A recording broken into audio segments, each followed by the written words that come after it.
मुंबई पोलिसांच्या anti narcotic सेलने मुंबईच्या आग्रीपाडा परिसरामधून एक MD लिक्विड फॅक्टरीचा जो आहे तो पर्दाफाश केलेला आहे। साधारणपणे 50 कोटीपेक्षा अधिक किमतीचा मुद्देमाल देखील पोलिसांकडून जप्त करण्यात आलेला आहे। या संदर्भामध्ये अँटी नार्को सेलचे जे DCP आहेत नवनाथ ढवळे सर, आपण त्यांच्याकडून जाणू सर, आपल्या टीमने जी फार मोठी कामगिरी केली, 50 कोटीपेक्षा अधिक किमतीचा मुद्देमाल जप्त देखील केलेला आहे। काय सांगाल या संदर्भात कारवाई?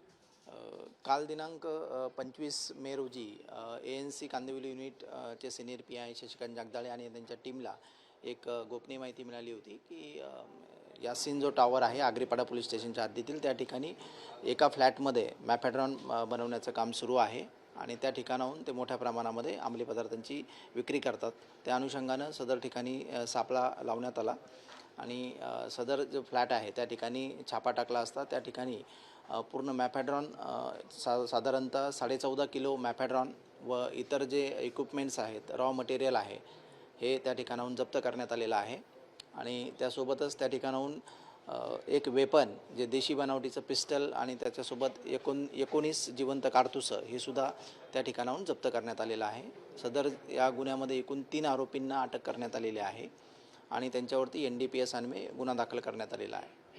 मुंबई पोलिसांकडून अशा प्रकारच्या अनेकदा कारवाया झालेल्या आहेत, मात्र पहिल्यांदाच कुठेतरी ही कारवाईच्या दरम्यान आपल्याला देशी बनावटीचं काडतूस आणि सोबत 19 जे आहे ते काडतुसे देखील सापडले। नेमका काय उद्देश असावा हे असं ह्या सोबत ठेवण्यामागचं?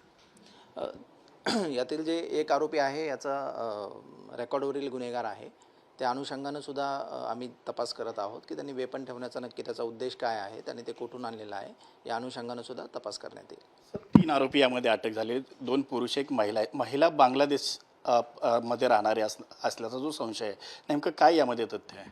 नाही, यातली जी तिसरी महिला आहे तिचं प्राथमिक दर्शनी ती पश्चिम बंगालची असल्याचं निष्पन्न होत आहे।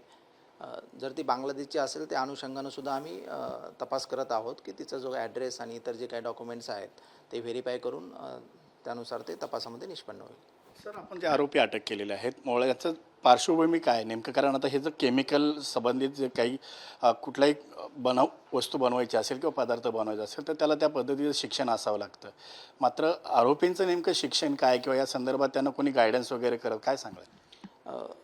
त्यातील एक आरोपी आहे तो 7वी पास आहे, त्या अनुषंगानं सुद्धा आम्ही तपास करतो आहे की त्यांना हे जे काही मॅफेड्रॉन बनवण्याचं काही प्रशिक्षण किंवा त्यांना स्वतः येत होतं की ती कोणामार्फतीने हे करत होते, या अनुषंगानं सुद्धा आम्ही तपास करतो आहे। ही जी इमारत आहे या ठिकाणी मोठ्या प्रमाणावर रहिवाशी इमारत आहे, मात्र अशा पद्धतीने आता आपण जर पाहिलं तर ह्या केमिकलमुळे कुठेतरी डोळ्यांची चुरचूर होते, श्वास घेताना देखील त्रास होतो आहे। रहिवाशांना या संदर्भात काही माहिती मिळाली होती का? त्यांनी कधी आपल्याशी संपर्क साधला आहे का? किंवा कोणत्या पद्धतीने ह्या ठिकाणी ती फॅक्टरी चालू होती? ती साधारण 10व्या माळ्यावरती ही फॅक्टरी सुरू होती मागील 2 ते 3 महिन्यापासून असं निष्पन्न होत आहे।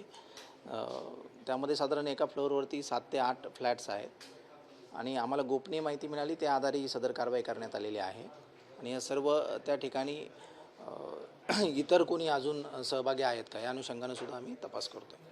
आपण आता म्हटलात की 2 ते 3 महिन्यापासून त्या ठिकाणी ही फॅक्टरी सुरू होती, मग साधारणपणे यांनी यापूर्वी माल कुणाला विकला आहे का किंवा ह्या संदर्भात कुठून रॉ मटेरियल कुठून आणलं जात होतं, या संदर्भात आपल्याला काय माहिती मिळाली? नाही, या सर्व गोष्टींचा आता तपास करण्यात येईल, प्राथमिक स्तरावरती तपास आहे, या सर्व बाबींच्या तपासामध्ये निष्पन्न होतील। धन्यवाद। ते होते नवनाथ ढवळे सर। ही मुंबई आग्रीपाडा परिसरामध्ये जी कारवाई करण्यात आलेली आहे, ह्या कारवाईच्या जे आरोपी होते यांना आता अटक देखील करण्यात आलेली आहे, मात्र अशा पद्धतीच्या अनेक ज्या गुप्त कारवाया असतात किंवा गुप्त माहिती असते यानुसारच ह्या कारवाई केल्या जातात, अशी माहिती DCP नवनाथ ढवळे यांनी दिलेली आहे। कॅमेरा पर्सन अनुप कुलकर्णीचे मी संजय गडदे, साम TV न्यूज, मुंबई।